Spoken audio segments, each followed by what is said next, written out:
2 minutes.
Hey everybody.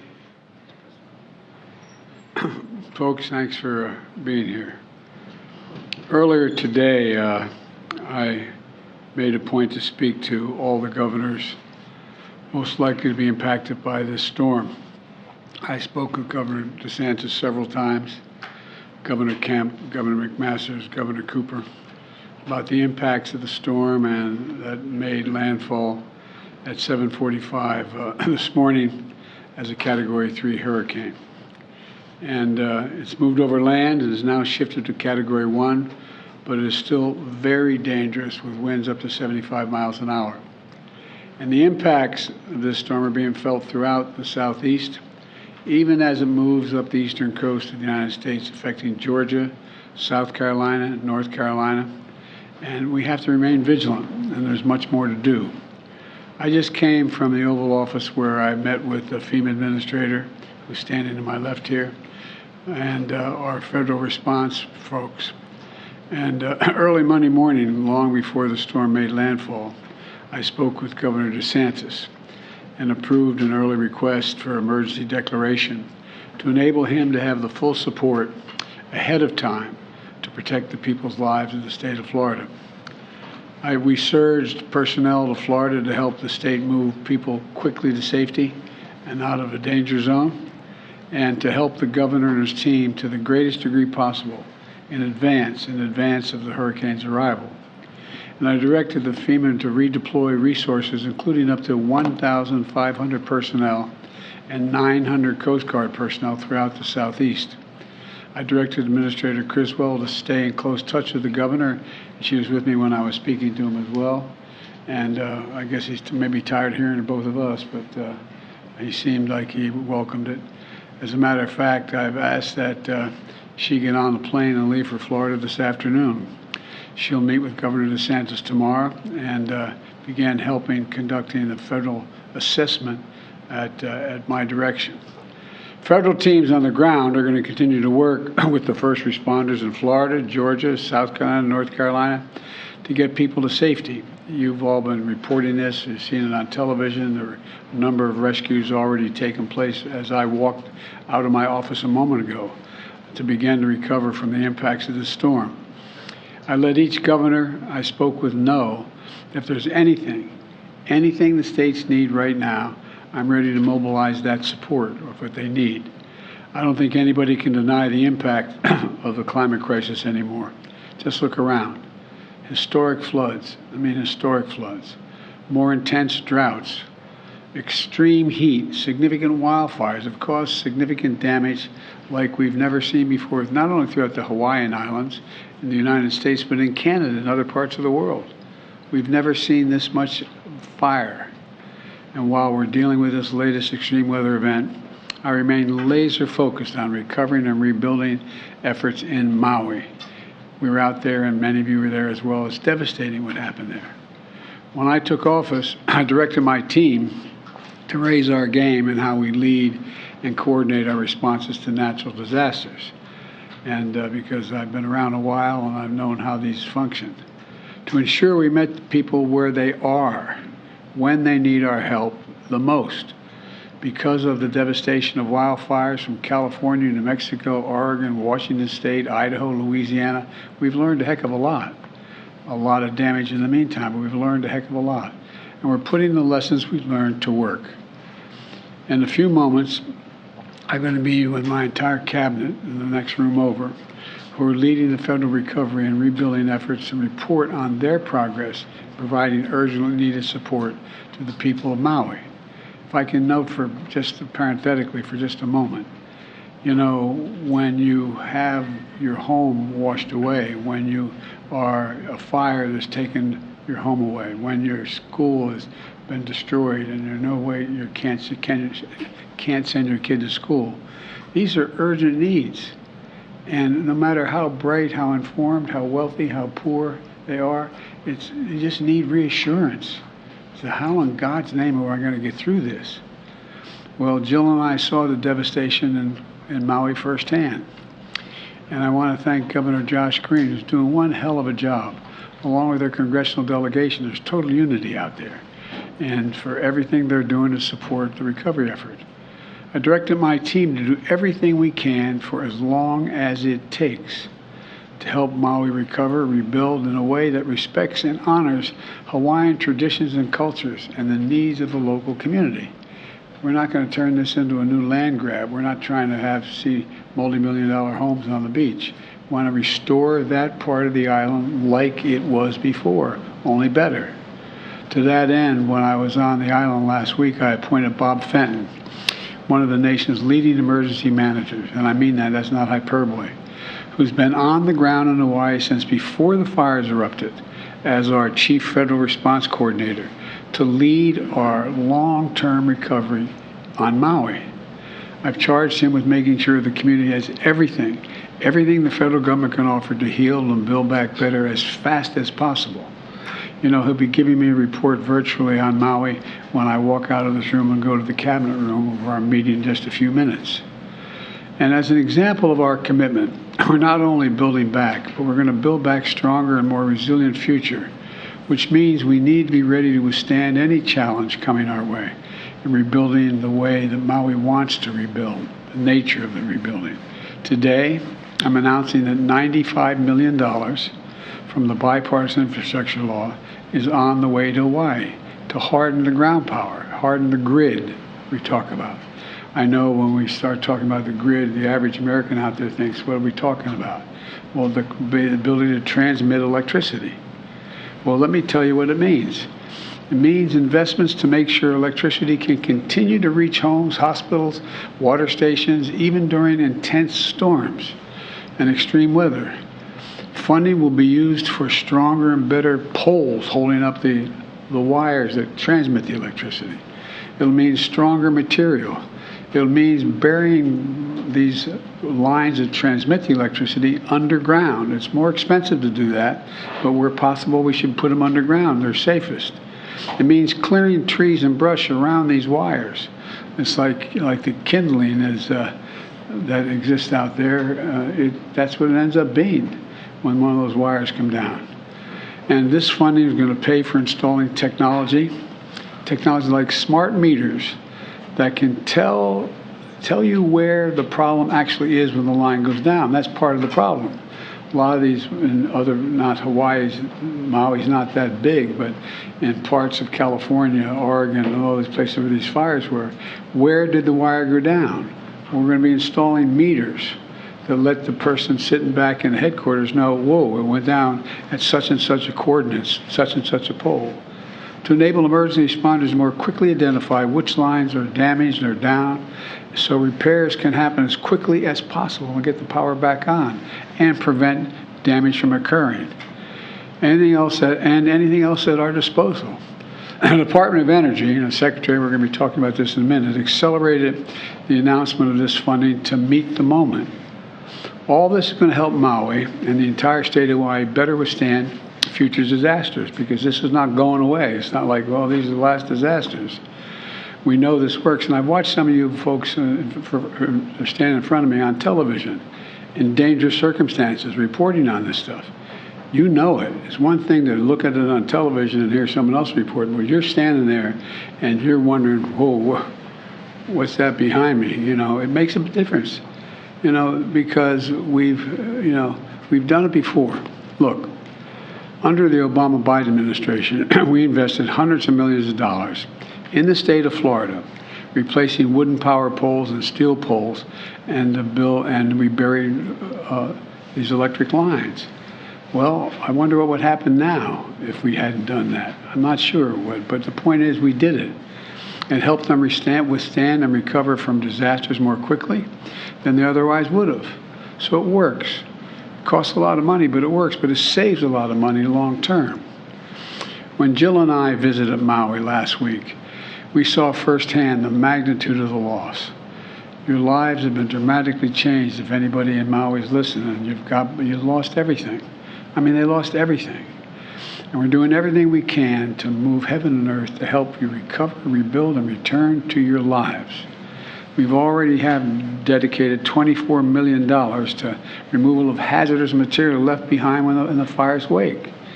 There's pollution that is in that material. A lot of that you just can't go in and take bulldozers and clear it all out. You got to take the bad stuff out. You got to take out the polluted, the dangerous stuff. And once we've done that, we'll be able to remove all the debris. But it's going to be frustrating as the devil for people. They say, why can't I go back? Storm's over. Why can't I go back and look and see if I can find that wedding ring, or why I can find that album? Can't find that thing that I've lost in the house. It's really tough. Really, really tough.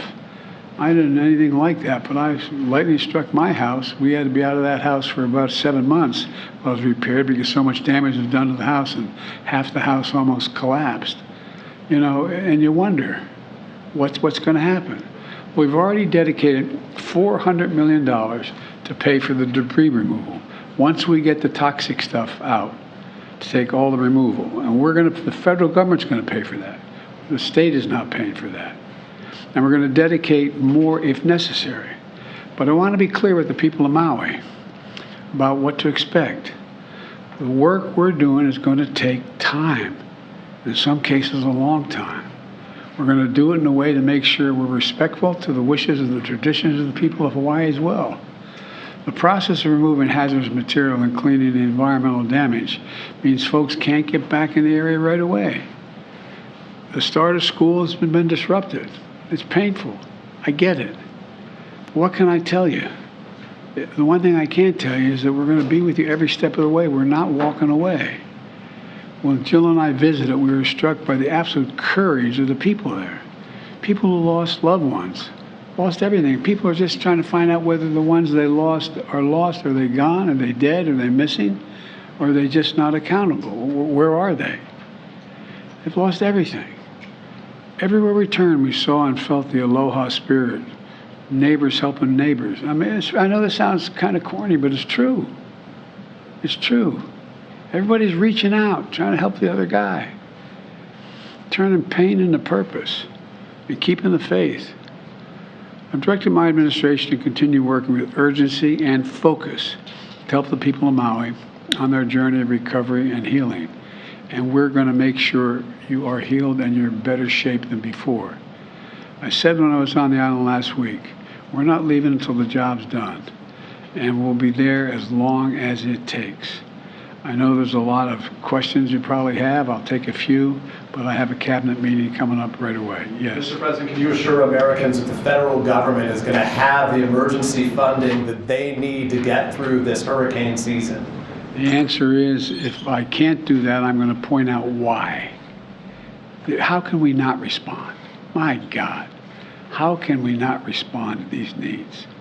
And so I'm confident, even though there's a lot of talk from some of our friends up on the Hill about the cost, we got to do it. This is the United States of America. Yes. Mr. President, Governor DeSantis is also running for president.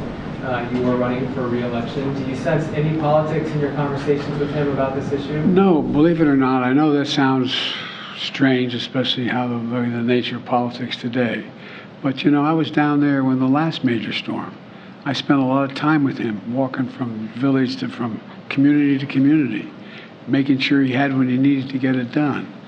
I think he trusts my judgment and my desire to help, and I trust him to be able to suggest that this is not about politics, it's about taking care of the people of the state. Mr. President, on the hurricane, in your conversations with the governors, is there anything that you've heard from them that gives you pause, things that you think need to be there that are not quite there yet? And secondly, are you making any contingency plans on your own schedule, either with this Labor Day, with your own personal travels, and also for your international travels that are coming up next week? But are you going to need to reshuffle things? Well, I may, I just don't know yet. And first of all, each of the governors seem to be focused. And I think what's changing, particularly the governors from North South Carolina as well as Georgia, is there wasn't an anticipation that it'd be moving up the coast. They were hopeful, and initially it looked like it was going to go further east and not affect them. So I think they're all in the process of rapidly focusing on what may happen, what may not happen, and what I hope the people of those states listen to is the warnings when they come from a lot of it, they may not see 130-mile-an-hour winds coming through, but guess what? You may also be on the shore and low-lying area and have a 8-foot surge of wind surge coming from off the ocean. But they've all been through it. The guy furthest north, Governor Cooper, is really focused on it. I mean, they all are. I don't mean to pick, but I mean, he is the least likely to have the most impact occurring on his shores. But it's a lot of low-lying country. I was joking with him. I mean, my state is, when you have anything like a hurricane in my state, in Delaware and suburban and the eastern shore of Maryland, we're 3 feet above sea level, man. You worry about what those surges do, and that's the same thing still happening in Florida, because you're talking about the high tide, low tide, adding 3 feet, and so on. So I found them all to be laser focused on what their needs were, and I asked them, but I think they're reassured that we're going to be there for whatever they need, including search and rescue off the shore of the Coast Guard and Coast Guard helicopters and the like. Mr. President. Mr. President. Mr. President, I have a question for you about, we talked a lot about power lines and having stronger poles. I was curious, some power companies have talked about potentially shutting off power when there's sort of high wind incidences for vast parts of the country. And I'm wondering if you think this is sort of an appropriate response by power companies, or if you think that they should be working to sort of harden their infrastructure more than just ending power when there's a... I think both. Look, it's very expensive to secure these power lines. Both in terms of the actual structure. We look out there and you see these large towers carrying multiple wires, and the wires are like that thick, and they're carrying an awful lot of energy, and sometimes those entire towers come down. I am not expert enough to know when it's appropriate to shut down that line. And that's one of the reasons why I think having the technology to have these meters on each of these facilities tells you where the danger is. So I can picture, I'm getting beyond my expertise here, but... You're talking about huge numbers of Americans suddenly not having power because the company makes a determination that... Well, but by the way, we also know how many huge number of Americans have died, how many huge number of Americans have, for example, more forest has been burned to the ground since I've become, in the time I've been doing this, than the entire square miles of the state of Maryland. Imagine the entire state of Maryland burning to the ground. That's how much is already burned to the ground. So I think as we try to harden the capacity to transmit energy, it's not irrational to make a judgment that you may have to, in a certain circumstance, shut off the power. I just don't know enough to know the detail of how to do that. I mean, where that decision is made. That's why we're starting off. I was talking with Liz Sherwood Randall, who handles this for me, about the need to put these meters along these so we know where the power is going down. You may be able to shut off parts. I just don't know enough to know that. Mr. President, are you concerned at all that a potential government shutdown would impact the recovery efforts? And what is your reaction to House Republicans who say that they're launching an investigation into the federal response in Maui? Well, I welcome a federal response in Maui. I think that they should go out and talk to every elected official, from the mayors to the governors to the United States senators to the congresspersons. I welcome, and once they go out and see it, then I'm sure they'll provide the money. Thank you all very much. Any concerns about your friend Mitch McConnell's health? By the way, I just heard literally coming out, and Mitch is a friend, as you know, not a joke. We always, I know people don't believe that's the case, but we have disagreements politically, but he's a good friend, and so I'm going to try to get in touch with him later this afternoon. I don't know enough to know. Do you think he's Thank fit you. to serve and should run for re-election? Are you running? I am not, sir. Okay, all right. Thank you. Thank you. Thank you, sir.